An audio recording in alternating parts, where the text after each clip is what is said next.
मित्रों, आज के मूवमेंट फॉर सेकुलर डेमोक्रेसी के गुरुवारी मीटिंग में सबको स्वागत है।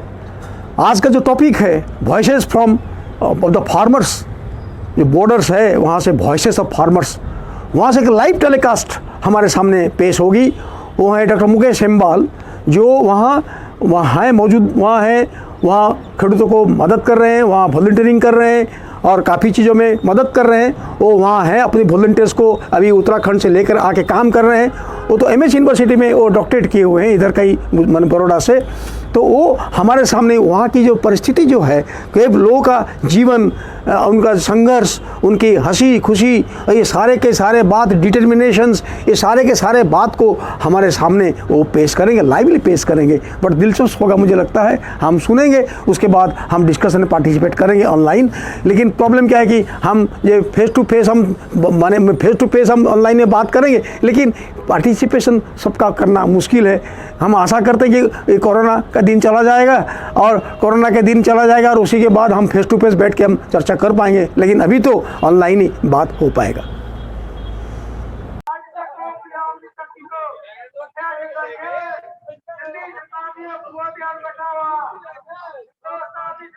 आज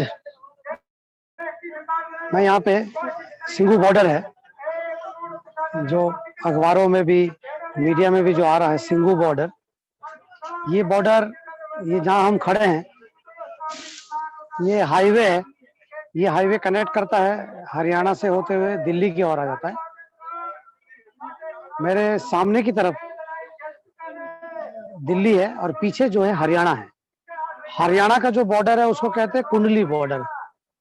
मतलब ये दो स्टेट कनेक्ट करता हुआ जो आखिरी बॉर्डर है ये।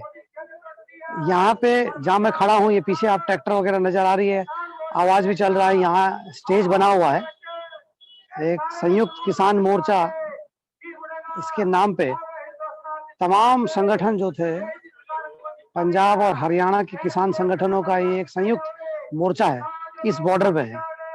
ज्यादातर पंजाब का है। हरियाणा के जो किसान है, इससे और 5 किलोमीटर आगे टिकरी बॉर्डर है, वहाँ हरियाणा के किसान अपना डेरा डमा के बैठे हैं 26-27 तारीख से। इस बॉर्डर की खासियत यह है कि ये जब पंजाब से आ रहे थे, तो जब वो एंटर करने का कोशिश कर रहे थे 25-26 तारीख को, तब जिस तरह का वाटर कैनन और जिस तरह का पुलिस दमन हुआ था हरियाणा में एंटर करते हुए, वो सारा फुटेज अंबाला बॉर्डर का था, जो पंजाब और हरियाणा को कनेक्ट करता था। ये हरियाणा पूरा पार करते हुए जब वो हरियाणा में एंटर कर गए, तो हरियाणा के किसानों का भी एक जबरदस्त समर्थन इन किसानों, पंजाब के किसानों को मिला, और ऐसा करके एक ताकत के रूप में ये सिंगू बॉर्डर में खड़े हैं। इसके आगे दिल्ली है। दिल्ली की सरकार ने और ऐसा ऐलान किया था, जो कि केजरीवाल सरकार ने, कि आप आ सकते हैं दिल्ली में। तो बुराड़ी करके मैदान उन्होंने आवंटन किया था। 27 तारीख की बात है। तो बुराड़ी मैदान में बहुत से किसान संगठन चाह रहे थे कि हमारा ऐलान है कि हमको रामलीला मैदान जाना है, तो रामलीला मैदान जाएंगे। इसलिए वो लोग गए नहीं। कुछ लोग मध्य प्रदेश, यूपी के किसान बुराड़ी मैदान में आए। आज भी करीबन हमारे साथी 250 जितने साथी आए थे मध्य प्रदेश से, आज भी गाड़ियों को छोड़ा नहीं गया है, बुराड़ी मैदान में कैद है। यहाँ पंजाब के किसान इस बात को समझ चुके थे कि बुराड़ी का मैदान होना मतलब वो एक खुली जेल है। वो हमको रामलीला मैदान जाना है, जो रामलीला मैदान एक ऐतिहासिक मैदान भी है और अन्ना हजारे आंदोलन का एक केंद्र भी था। उसी जगह हमको आना है और ये अपनी बात बतानी है, पर सरकार उसमें अड़ी रही। केंद्र सरकार, आप जानते हैं दिल्ली एक प्रकार का स्थिति है कि दिल्ली की पुलिस दिल्ली के पास नहीं है। दिल्ली की सरकार ने इनको अरेस्ट करने के लिए 6-7 स्टेडियम की बात करी थी। वो 6-7 स्टेडियम दिल्ली की सरकार ने इनकार कर दिया देने से। तो इतने किसानों को रखते कहाँ? मैं जिस जगह में खड़ा हूँ, ये 12 से 15 किलोमीटर ऐसी गाड़ियां खड़ी हैं, जो गाड़ियां आप टीवी वगैरह में भी देखते हैं, इसको ट्रोला बोलते हैं। ट्रैक्टर, ट्रक सब लेके आए हैं अपना खाना पीना राशन के साथ। तो ये किसान एक तैयारी के साथ आए थे, और ये अभी से नहीं थे। पंजाब के किसान सितंबर महीने से, जब सरकार ने ये 3 बिल लाए, तब से इसका विरोध चल रहा था पंजाब में। ये 2-2 महीने हो चुके थे पंजाब में आंदोलन करते हुए।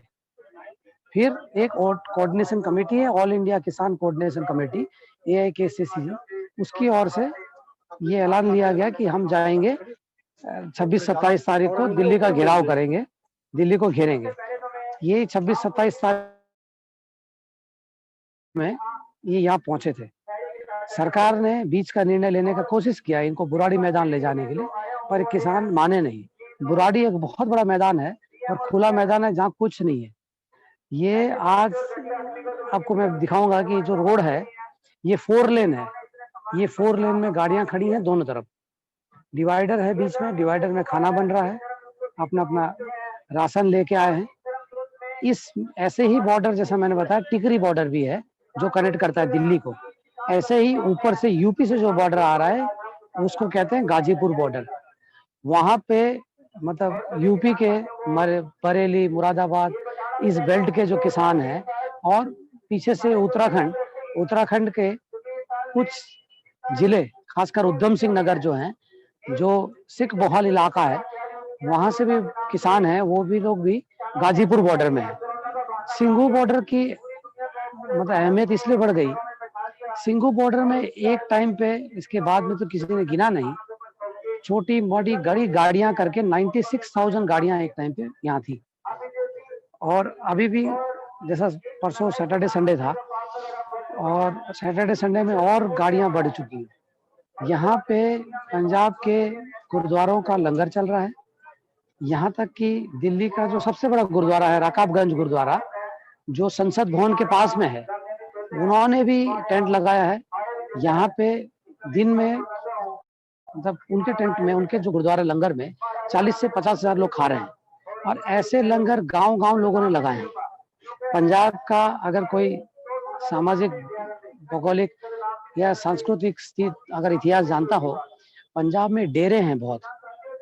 जैसा एक डेरा बड़ा प्रचलित हुआ था बीच में, जो अखबारों में भी आया था, हरियाणा का एक डेरा सच्चा सौदा। ऐसे अनगिनत डेरे हैं। डेरा होता है और गुरुद्वारे में अंतर है कि डेरे में गुरु नानक साहब या गुरु ग्रंथ साहब नहीं रखी जाती है। डेरे में कोई भी एंटर कर सकता है, कोई भी रह सकता है, खा सकता है। गुरुद्वारे में उसकी एक शिष्टता होती है, सिख धर्म का कुछ पालन करना पड़ता है। डेरा थोड़ा लिबरल स्ट्रक्चर है। तो यहाँ गांव-गांव के डेरे भी आए हैं और उनका भी लंगर चल रहे हैं। और ये इतना एक सपोर्ट यहाँ मिल रहा है कि दिल्ली से भी लोग आके सब्जी, फल, फ्रूट रोज बांट रहे हैं। कोई मिठाई बना के ला रहा है। ये जो कैंप है सिंघू कैंप, ये कैंप अपने आप में सेल्फ सफिशिएंट कैंप है। यहाँ पे आसपास के किसानों ने अपना ट्यूबवेल फ्री कर दिया है। ये लोग जाके नहाते हैं, अपना कपड़ा वपड़ा बदलते हैं। यहाँ पे कुछ सिख जो संगठनों ने अपनी तरफ से वॉशिंग मशीन भी लगाई है। वॉशिंग मशीन है यहाँ पे और वॉशिंग मशीन में बकायदा उसका नाम लिखा जाता है। वॉशिंग मशीन साफ करके, कपड़े साफ करके फिर कर, मतलब एक आंदोलन, सेल्फ सफिशिएंट आंदोलन जिसको हम कहते हैं। आंदोलन मतलब बहुतों ने आंदोलन का मतलब समझते हैं रैली, धरना, प्रदर्शन। ये आंदोलन कंप्लीट टोटल आंदोलन है। इसमें यहाँ तक कि लाइब्रेरी भी चल रही है। यहाँ पुस्तकालयों का केंद्र बना रखा है। आप लाइब्रेरी में किताब लेके पढ़िए, 2-3 दिन बाद आप अपने डेरे से फिर किताब वापस लौटा दीजिए। ऐसी किताबें भी चल रही हैं। रात को यहाँ फिल्म शो होता है, बहुत बड़ा स्क्रीन में, करीबन मतलब 500,000 लोग फिल्म देखते हैं। फिल्म का भी चयन होता है।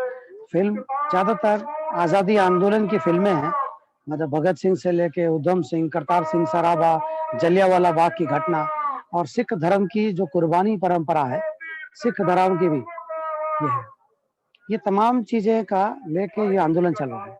आप सुबह इस कैंप में उठेंगे तो कैंप में आप अगर मान लो सुबह आपको पता है कि आप आ गए हैं, आपके पास टूथपेस्ट या ब्रश नहीं है, वो भी यहाँ दिया जाता है। टूथपेस्ट, ब्रश, तेल, कंघी, मतलब साफ सुथरा होके आंदोलन, मतलब आप अलड़ धड़ करके आंदोलन नहीं कर सकते हैं। ये लोग मान चुके हैं कि ये जो सरकार है, इसके पीछे जो सपोर्ट है, अडानी और अंबानी का सपोर्ट है, इसके सामने लड़ना हो तो हमको बहुत सुशासित होकर लड़ना पड़ेगा। ये एक बात बहुत मन प्राण से समझ गए। इसकी पृष्ठभूमि कह रहे हैं कि ये 2 साल पहले से एक आंदोलन चल रहा था, ऑल इंडिया किसान कोऑर्डिनेशन कमेटी जो बनी, उसमें मतलब बड़े बड़े नेता जैसा मान लो एक दर्शन पाल जी हैं, कीर्ति किसान यूनियन के नेता कॉमरेड सत्यवान हैं, ऑल इंडिया किसान खेत मजदूर संगठन के मेधा पाटकर जी हुई, योगेंद्र यादव हुए, प्रशांत भूषण हुए, ये सब मिलके एक आंदोलन कर रहे थे।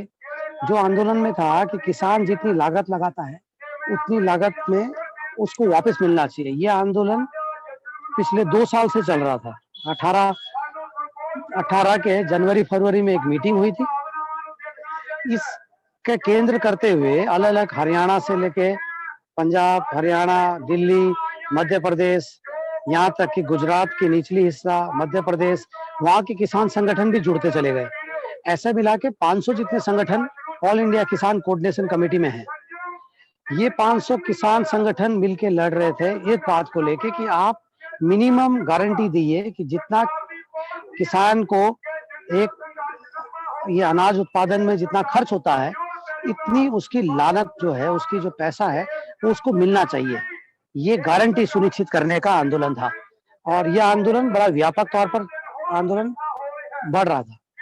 इसी आंदोलन के तहत पंजाब के किसानों में भी एक हलचल पैदा हुई थी और हलचल थी, और पंजाब में मोटे मोटे तौर पर उनकी जो बार्गेनिंग पावर है वो मजबूत है, तो वो इस आंदोलन में इतना बढ़ चढ़ के हिस्सा नहीं था, ये जो किसान कोऑर्डिनेशन कमेटी का, क्योंकि ऑलरेडी किसान का एक सिस्टम है वहाँ पे जिसको हम मंडियां कहते हैं, उसका नेटवर्क है, खरीदियां होती हैं, वो सब नेटवर्क के कारण। तो एक तरह से किसानों का एक माइंड तैयार हो चुका था।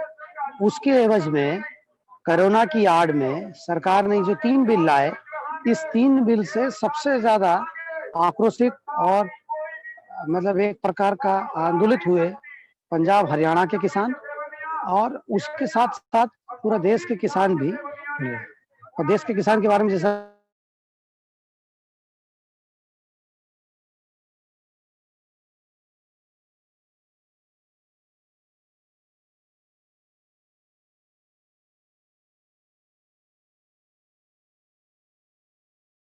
महाराष्ट्र से जो आ रहे थे बुराड़ी, वो संयुक्त से इसी बात को लेकर लड़ रही थी कि ये जो 3 बिल इनको रद्द करना चाहिए। ये पृष्ठभूमि है। इसमें तरह तरह की बातें भी आई, अलग अलग संगठन है, 40 संगठन जो वार्ता के लिए पहली बार जब मंत्री जी तोमर जी ने बुलाया, कृषि मंत्री ने, उसमें जो 40 संगठन थे वही मुख्य केंद्र थे। पंजाब में किसान संगठनों का और किसान आंदोलनों का एक पुराना इतिहास रहा है। पंजाब में भारतीय किसान यूनियन लोंगोवाला से शुरू करके लखावाला, बहुत सारे फ्रैक्शन है उसके, यूनिटी फ्रैक्शन, मुख्यतः 3-4 फ्रैक्शन जो एक साथ मिलके ये संयुक्त समिति बना रहे थे और उसका एक नेतृत्व कर रहे थे। ये इसमें अकाली भी हैं, इसमें वामपंथी संगठन भी हैं, इसमें सब तरह के लोग इसमें जुड़े हुए हैं। किसान के साथ जैसा बताया कि एक पूरा पंजाब की सामाजिक, सांस्कृतिक, आर्थिक, राजनीतिक पूरा परिप्रेक्ष्य खेती और किसानी से जुड़ा हुआ है। यहाँ तक कि ये धर्म की भी शुरुआत कहते थे कि पहला हमारा जो किसान था वो गुरु नानक था, जो ये सिख धर्म की स्थापना करी थी। ये एक पृष्ठभूमि से तैयार हो रहे थे और ये आंदोलन में हम लोग सिंगू बॉर्डर में हैं। आगे की बात ये है, इसमें इसके आगे सरकार ने बैरिकेड लगाए हैं, बहुत सारे बैरिकेड है, आप काफी सारे टीवी और चैनलों में और सब में आ रहा है। ये बैरिकेड के आगे भी दूसरे बॉर्डर से किसानों ने घेर के 12,000 और ट्रॉलियां वहां आ गई। तो यह मैं जहाँ खड़ा हूँ जिस जगह से, उसके यहाँ से मतलब करीबन 1 किलोमीटर आगे बॉर्डर है, बैरिकेड है, और वो बैरिकेड के आगे फिर किसान लोग भी 12,000 से ज्यादा किसान अपना और डेरा जमा के बैठे हैं। मतलब बीच में पुलिस फोर्स जो है वो एक टापू के रूप में रह गई है। आंदोलन के जो लोग आ रहे हैं, ये यहाँ भाषण सुन रहे हैं। ये भाषण जो चल रहा है ये सुबह 7 बजे से लेके रात को 7 बजे तक चलता है। ये एक जबरदस्त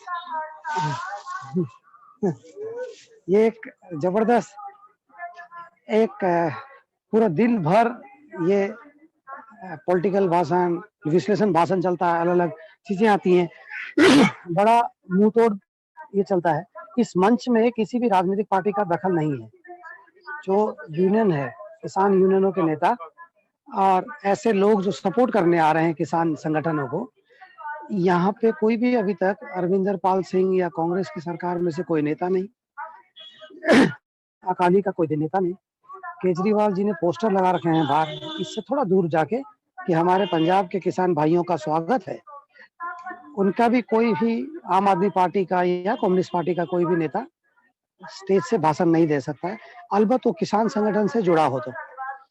ये इनकी एक गरिमा है। दूसरा, ये मंच में जैसा बताया कि पंजाब के हजारों गांवों से ऐसी ट्रोले गाड़ियां आई हैं, तो मंच का संचालन भी कोई एक ग्रुप नहीं करता है। मतलब 12-15 लोग तैयार होते हैं हर दिन के लिए, और वो हर दिन चेंज होते हैं।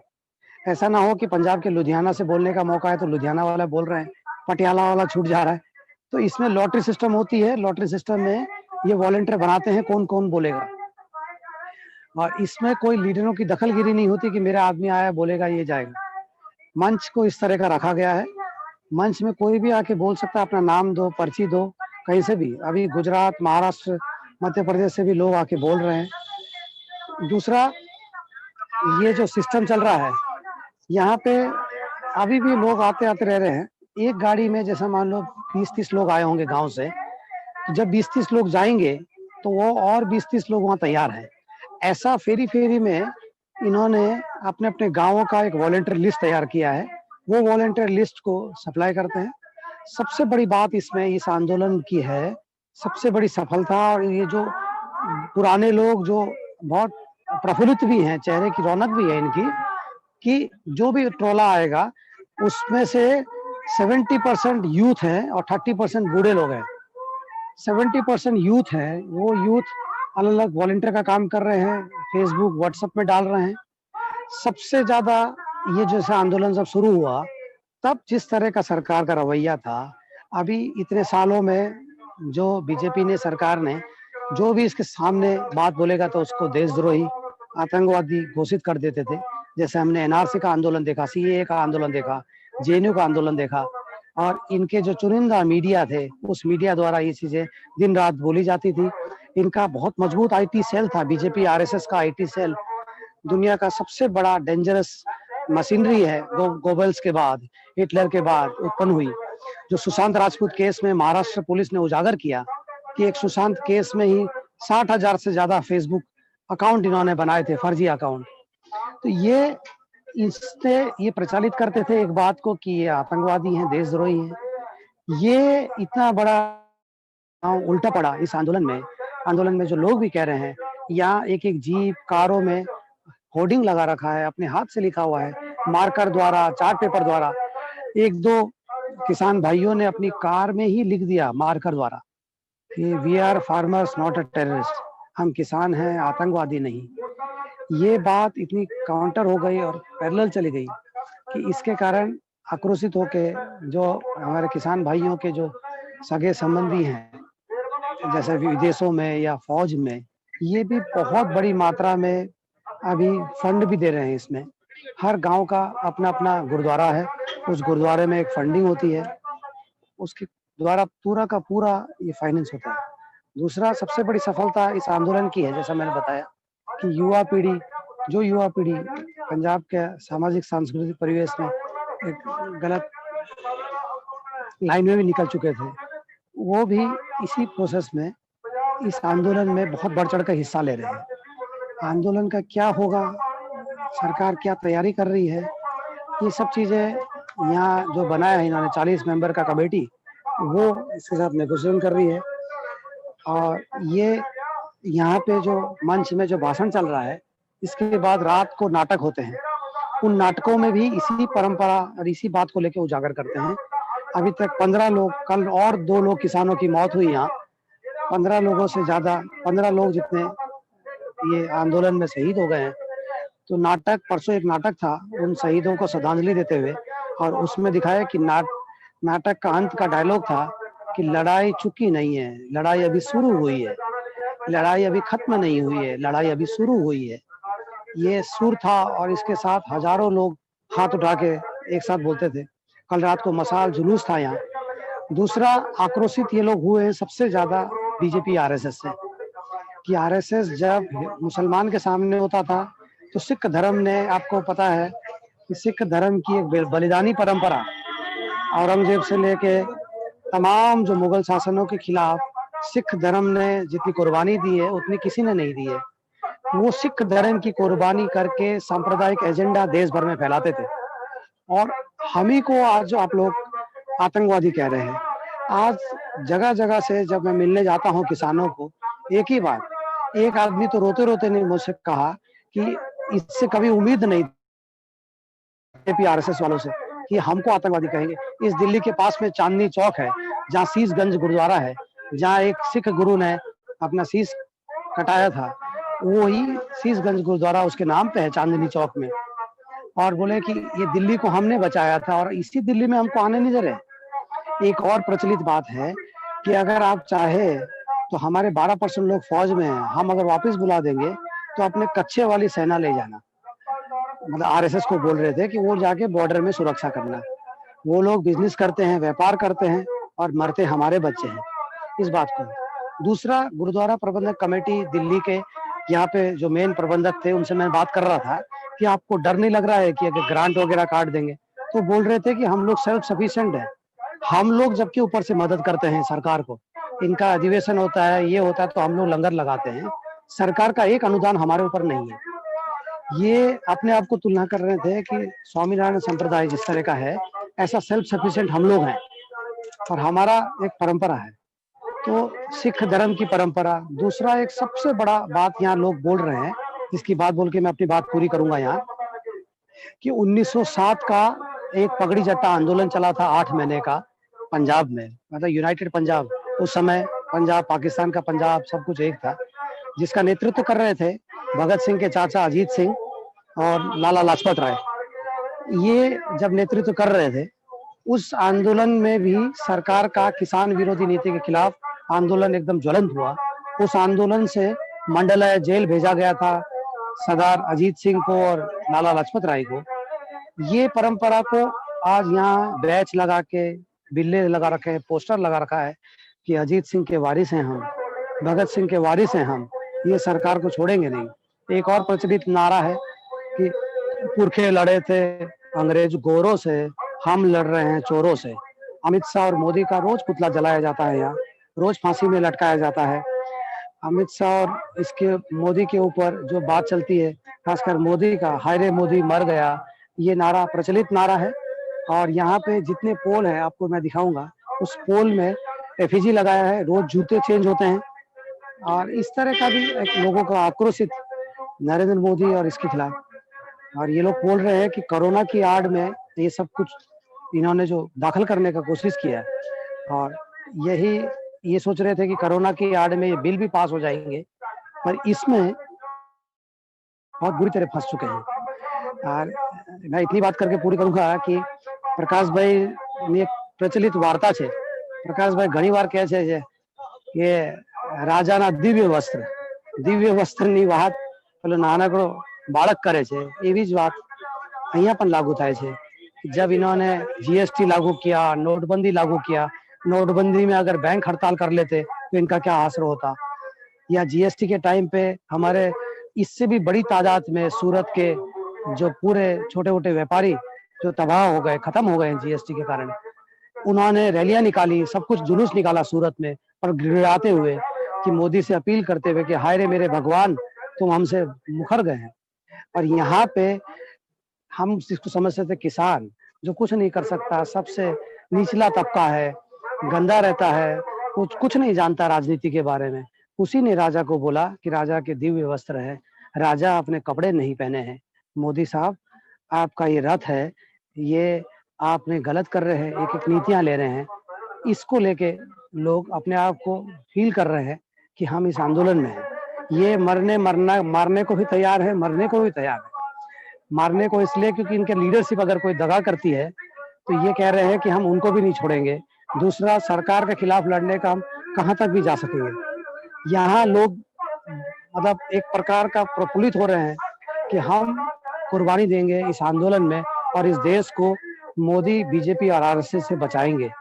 ये जज्बा, आजादी आंदोलन का जज्बा, भगत सिंह, करतार सिंह सराभा, अजीत सिंह, उधम सिंह का जज्बा और सिख धर्म की जो कुर्बानी परंपरा, दोनों एडमिक्स होके जमीन बचाना है। जमीन हमारी माता है, भारत माता की बात बीजेपी आरएसएस करता है, इन्होंने वही बात को पकड़ा कि हम माँ को बेचने नहीं देंगे, इसको खत्म होने नहीं देंगे, हम खत्म हो जाएंगे। इसलिए आपसे विनती करते हैं कि एक बार इस बॉर्डर में आप आइए, मतलब आप प्रबुद्ध लोग हैं अहमदाबाद शहर के और गुजरात के, कि एक बार इस बॉर्डर में आइए।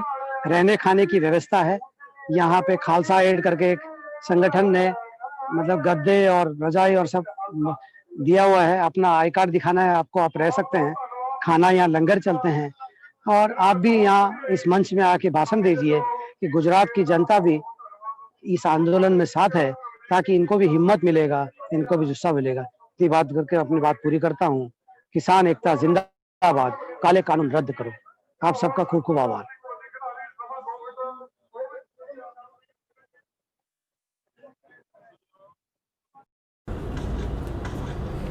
મિત્રો, આપ ડૉક્ટર મુકેશ સેમ્બાલથી સાંભળ્યા કેવું લાઇવલી વાતાવરણ છે બધું, કેવા ડિટરમાઇન્ડ એક માઇન્ડ છે કિસાનોના, એને કહો અભૂતપૂર્વ એક ઓલ ઇન્ડિયા સોલિડારિટીનો એક સપોર્ટ મળી રહ્યા છે। એ એકચ્યુઅલી સાંભળીને થાય હાય હું ત્યાં આજ હોત, હું એમને સાથે મળીને ઇન્કલાબ જિંદાબાદ કરી શકતા હોત, એને સપોર્ટ કરી શકતા હોત। મને થોડું લાગે છે કે હું થોડા પાછા રહી ગયા છું। ખાલી હું આપણા સામને બધા આપણા સામને એમએસડીના મિત્રો સામે ખાલી વાત કરી રહ્યા છું, પણ જે હોય આપણે અહીંયાથી પણ રહીને થોડું સંવેદના સિમ્પથી વાસ્તવ સમજીને લોકો પાસે જે બધું ગડબડ્યું ખાતું જે પ્રકારનું મિસકન્સેપ્શન થઈ રહ્યા છે એને બાબતમાં સમજાવવાનું આપણે પણ કોશિશ કરી શકીએ, જે એમએસડી બરાબર કરતા હોય છે। એમએસડી ખેડૂત આંદોલનને ગુજરાતમાં પણ બરાબર સપોર્ટ કર્યા છે, સિંગુરને નંદીગ્રામને પણ સપોર્ટ કર્યા છે। જ્યારે લોકો લેજિટિમેટ ડેમોક્રેટિક રાઇટ લઈને લડ્યા છે એને એમએસડી કાયમ સપોર્ટ કરતા રહ્યા છે। આપણે એ આંદોલનને પણ આપણે સપોર્ટ કરી રહ્યા છીએ। લાગે છે કે ભગતસિંહ ત્યાં જિંદા છે। ભગતસિંહ તો જિંદા હે, ગીતો પણ ત્યાં વાગે છે। ભગતસિંહ, ધામસિંહ, કરતારસિંહ સરાભા, અજીતસિંહ આજે લાગે છે જિંદા છે। આજે લાગે છે કે આજે પગડી સંભાળ જટ્ટા, પગડી સંભાળ જટ્ટા જે અજીતસિંહ જે હતા, ભગતસિંહને જે કાકા જે હતા, જે દેશાંતર થઈ ગયા હતા, એને ગીતો ચારે બાજુ વાગી રહ્યા છે। ભગતસિંહનું ગીતો પણ વાગી રહ્યા છે બધા। કેવી રીતે, શું કહે છે કે મેરા રંગ દે બસંતી ચોલાવે, રંગ દે બસંતી ચોલાવાય, રંગ દે બસંતી ચોલા। આખા વિસ્તાર ભગતસિંહમય થઈ ગયા છે। તો પણ ગીતો ગાય છે લોકો, તો પણ એક ડિટરમાઇન્ડ છે। શું ગાય છે कि सरफरोशी की तमन्ना अब हमारे दिल में है, बाजुओं में कितना ताकत है, कि बाजुओं में कितना ताकत है बता दे, एक सरकार तो बता दे तारा पास में कितना ताकत है। ये पण चाले छे। एक आखा आंदोलन एक संगीतमय થઈ ગયા છે। આંદોલન જ્યારે એક પ્રકારના એક પકડમાં આવે ત્યારે આંદોલન એક સંગીતમય થઈ જાય। This is music in the movement, so that is happening in whole of the Xingu border. કેટલા બોર્ડર આપણે સાંભળીએ। દિલ્હી, ચલો દિલ્હી, દિલ્હી અભી દૂર નહીં, ચલો દિલ્હીનો નારા આપ્યા હતા નેતાજી સુભાષચંદ્ર બોઝ। પછી થયા પોપ્યુલર, જ્યારે આંદોલન થયા લોકો ચલો દિલ્હીની વાત કરી, દિલ્હી घेर डालो। અને આજે એ દિલ્હી આજે बहुत दूर नहीं लेकिन दूर है। आज बॉर्डर बना दिया गया है, जो मिलिट्री पुलिस को देकर बॉर्डर बना दिया गया। एक बॉर्डर नहीं, 5 बॉर्डर, शिंगू बॉर्डर, टिकरी बॉर्डर, जोधपुर दिल्ली, जयपुर दिल्ली बॉर्डर, ऐसे ही गाजियाबाद दिल्ली बॉर्डर, ऐसे 5 बॉर्डर बना दिया। कहीं से भी आप जा नहीं सकते। दिल्ली जाना मना है। ये डेमोक्रेटिक कंट्री है, हम डेमोक्रेसी की बात हम करते हैं, लेकिन फ्री मूवमेंट की बात भी करते हैं, लेकिन आंदोलन करने वाले अगर होंगे तो आप जा नहीं सकते, इनको रोका जा रहा है। अभी मांगे रामलीला मैदान, तो रामलीला मैदान तो और कुछ काम के लिए यूज हो सकता है, लेकिन रामलीला मैदान तो नहीं दिया जाएगा। ये सवाल है सबके मन में, रामलीला मैदान में सबको इकट्ठा होने के लिए क्यों नहीं दिया जा रहा है। लेकिन ये फार्मर जो है, ये जो किसान जो है, इतना क्या बोलते हैं कि डिग्निफाइड लोग हैं, उनकी इतनी डिग्निटी है, सारे खारे खाना पीना कंबल अम्बल तो स्टोव के साथ पूरा आके पड़े हुए इधर। 30 आदमी ठंडी में मर गए। आज का टेम्परेचर 1 डिग्री टेम्परेचर है, तो भी वो लोग मैदान छोड़ने वाले नहीं हैं। तो ये जो बात है कि ये जो किसानों का जो डिटर्मिनेशन है, यही किसान जो हैं उन्होंने गद्दार का गूंज में पार्टिसिपेट किया था। यही पंजाब की जनता है जो कमागतागारों में ज्वाइन किए थे। यही सिख समुदाय है जो आज़ादी लड़ाई में इनकलाब जिंदाबाद करते थे, भगत सिंह के साथ जुड़े हुए थे, यही आज उसी परंपरा को लेकर, आज आज़ादी आंदोलन का परंपरा को लेकर जिस तरह कॉर्पोरेट सेक्टर खेती को मालिक बन जाएंगे, जिस तरह से कॉर्पोरेट सेक्टर की मालिकाना बन जाएगी, तो उसी के सामने समझते हुए कि ये देश ही से बुलान कॉर्पोरेट के हाथ में आ जाएगा, ये समझकर ये लोग आज रास्ते पर आए हैं। बाल बच्चे परिवार के सब और जत्था जाता है, जत्था आता है, ये आपको डॉक्टर मुकेश सिंबाल ने बताया। ये एक स्पिरिट देखने को मिल रहा है। तो कल हमारे यहाँ गुजरात में आए थे, मोदी जी आए थे, कच्छ में जाकर वो आज ये आंदोलन के खिलाफ बात कर रहे हैं। अरे लोगों के सामने क्या बात करो ना, बॉर्डर में जाकर बात करो ना। तो यहाँ कच्छ में आके क्या आप क्या गोली फेंक रहे हो किसान के ऊपर में। और ये जो प्रकार का अपप्रचार जो है, हर तरह का अपप्रचार जो है, इनके पास में टुकड़े टुकड़े गैंग तो एक प्रकार का क्या होगा कि तोता जैसे बोलते रहता है, पैराट जैसे बोलते रहता है, ये ऐसे तोता का प्रधानमंत्री लेकर साधारण लोग भी बोलते हैं, इसका मीनिंग भी समझते नहीं है। तो ये जो है कि ये किसान आंदोलन जो कर रहे हैं ये खालिस्तानी है, किसान आंदोलन कर रहे हैं वो टेररिस्ट है, ये किसान आंदोलन जो कर रहे हैं वो पाकिस्तानी है। जहाँ से सरहद में कितना लोग, हमारे पंजाब के सिख के लोग सरहद में पाकिस्तान के सामने, चीन के सामने, सारे सरहद के सामने लड़ रहे हैं, ये पाकिस्तान के एजेंट्स हैं। आप ऐसे कैसे आसान से बोल देते हो? आप जब आप कम आदमी लोगों ने पकड़े गए करप्शंस में, आपके जो लोग हैं कि करप्शन में पकड़े गए हैं और कितने चीज़ों में पकड़े गए हैं, कितने चीज़ों में आप लोग का ये एक्सपोज हुआ है, आपको शर्म नहीं है, लेकिन आप इसको बदनाम करने के लिए कोशिश करें। ऑफकोर्स जब भी भारत में कोई भी आंदोलन हुआ, उस आंदोलन को बदनाम करने के लिए जब भी सरकारी पक्ष होता है, ये भले कांग्रेस का भी क्यों ना हो, उन्होंने भी जब इंदिरा गांधी जब थी पावर में 74 में, बहुत बड़ा रेलवे स्ट्राइक होगा, सबको याद होगा, बच्चे लोग को याद नहीं होगा। उस टाइम पे इंदिरा गांधी ने क्या बताया था, इसके खिलाफ में प्रचार किया 74 रेलवे स्ट्राइक के खिलाफ में। जब इसको सामना कर नहीं पाए तो उसके बाद इमरजेंसी 75 में आया, और 75 में इमरजेंसी को सपोर्ट करते हुए क्या क्या इंदिरा गांधी ने नहीं बताया, लेकिन लोगों ने इसका जवाब दिया, 75 इमरजेंसी के बाद दिया। नंदीग्राम सिंगूर में आंदोलन हुआ, उसके खिलाफ भी बोला गया, उसको भी कुचलने की कोशिश भी की गई। और ऐसे दिल्ली को घेरा डालने का तो कितना इस साल से कितना चल रहा है। अन्ना हजारे के टाइम पे कि दिल्ली में घेरा डाला नहीं गया था, रामलीला मैदान में नहीं डाला गया था क्या? ये निर्भया के केस में स्टूडेंट लोग क्या वाटर कैनन को फेस करते हुए क्या दिल्ली में घेरा नहीं डाले थे? ये नहीं हुआ था। ये अभी जो हुआ, अभी निर्भया का केस हुआ, एनआरसी का जो मूवमेंट जो हुआ, सिटीजनशिप, कौन सिटीजन से इसको लेकर क्या जो इतना दिन चला, ये क्या वहाँ घेरा नहीं डाला था? वहाँ के पीसफुल प्रोटेस्ट नहीं करते थे? तो दिल्ली तो एक जगह है जहाँ राजधानी है, वहाँ तो लोग जाएंगे बोलने के लिए सरकार को। जो सरकार स्थल पर सुनती नहीं है तो कैपिटल में सुनने के लोग जाएंगे, कैपिटल में जाएंगे, वहाँ जाके अपनी आवाज़ को बुलंद करेंगे। लेकिन इसको कुचलने के लिए इस तरह से एक प्रकार फिजिकल फोर्स, मिलिट्री का, पुलिस का, क्या बोलते हैं इसको, बैरिकेडिंग का, ये करके एक डराने वाली बात खाली डराने वाली बात नहीं है, और अपप्रचार करने वाली बात। और ये मीडिया, कुछ जो मीडिया जो है, जो उसकी पूरा लाइन पकड़ के चलते रहते हैं। कुछ दिन पहले सुशांत सिंह को लगे चले, अभी पूरा जिस तरह गोदी मीडिया का जो है वो पूरा ये खेडूत आंदोलन को ये बदनाम करने के लिए हर तरह की वो लोग कोशिश कर रहे हैं। तो ये आंदोलन जो चल रहा है, ये आंदोलन के सामने जो आज हमारा एक ये हम लोग जो यहाँ में मिलते हैं, हम बातचीत करते रहते हैं और देख रहे हैं हम लोग, तो इसको एक सपोर्ट की ज़रूरत है। जिस तरह के एक अपप्रचार हो रहा है, इस अपप्रचार को खंडन करने की भी ज़रूरत भी है। बोलना पड़ेगा कि ये जो आंदोलन जो है, आंदोलन में सीखने वाली बात क्या है, सीखने वाली बात क्या है, ये भी लोग को बताना पड़ेगा। और लोगों ने किस तरह से एक प्रकार डिटरमाइंड होकर आए हैं, इसको भी हमको बताना पड़ेगा। तो ये सब जो चीज़ है हमको ये जो चीज़ है कि हमको लोगों के सामने रखना पड़ेगा। बुजुर्ग लोगों ने आए, हुसैनी वाला से भी लोग आए, भगत सिंह के जो शहादत जहाँ वहाँ उनकी मैंने जो वहाँ समाधि है वहाँ से लोग आए हैं, कोने कोने से आए हैं, हरियाणा से भी आए हैं। और ये ऑल इंडिया से मूवमेंट गैदर कर रहा है। खाली ये पंजाब का मूवमेंट। तो क्यों आज पंजाब का, हरियाणा का जो मूवमेंट आज ऑल ओवर इंडिया का मूवमेंट क्यों बन रहा है? क्योंकि इतने दिनों से एक कोरोना के नाम पर जो ऑर्डिनेंस करते हुए जो शोषण करने की कोशिश की गई है, फैसीबादी शासन लाने की कोशिश की जा रही है, फैसिस्ट कानून लाने की कोशिश की जा रही है, लोग के अंदर में एक डिस्कॉन्टेंट उठ रहा है। आप सरकार समझ लो ये बात को।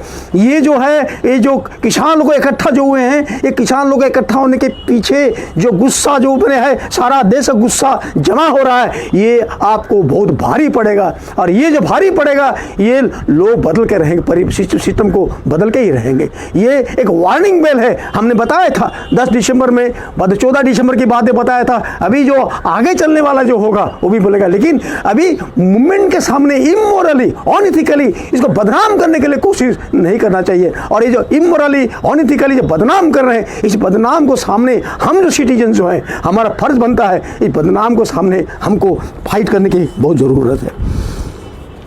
और एक बात मैं कहूँगा, सपोर्ट्स अवार्ड्स, लोगों वहाँ आ जानते हैं अवार्ड लेना के लिए हमारा क्या क्या नहीं होता है। कितने लोग आगे पीछे नहीं घूमते हैं, कितने चमचागिरी नहीं करते अवार्ड के लिए, लेकिन वो अवार्ड भी दे रहे हैं। साइंटिस्ट भी अवार्ड दे रहे हैं, अर्जुन अवार्ड मिलने वाले भी दे रहे हैं, खेल रत्न अवार्ड मिलने वाले भी दे रहे हैं। अभी उनका अवार्ड कुछ पड़ी न ले तुम्हारे अवार्ड का वापसी भी चल रहा है उधर। और जो वहाँ पंजाब के जो लोग सोल्जर्स आर्मी में काम करते, मिलिट्री में काम करते थे, वो भी अपनी आंदोलन के लिए आके खड़े हुए हैं। यही तो है बात। ये सामाजिक आंदोलन के रूप ले रहा है। अभी सोशल मीडिया में गाना, कीर्तन, नाटक, और वहाँ लोगों अभी वहाँ आनंद भी, आंदोलन में भी आनंद होता है। हमने वियतनाम वार में देखा था कि वियतनाम वार भी चल रहा है, लोग वहाँ भी लोग कल्चरल प्रोग्राम कर रहे हैं। लॉन्ग मार्च में भी लोग मार्च भी करते थे और कल्चरल प्रोग्राम भी हो रहा है। तो cultural programmes, social programmes associated with the movement, this is the strength of the movement. ये जो सरकार में बैठे हुए हैं, इस चीज़ को समझना बहुत ज़रूरी है और हमारा संपूर्ण सपोर्ट उनके लिए है। और हम लोगों के बीच में उन लोगों की बात को ले जाएंगे। इतना बात कहकर ही मैं अपना बात को यहाँ पूरा करता हूँ।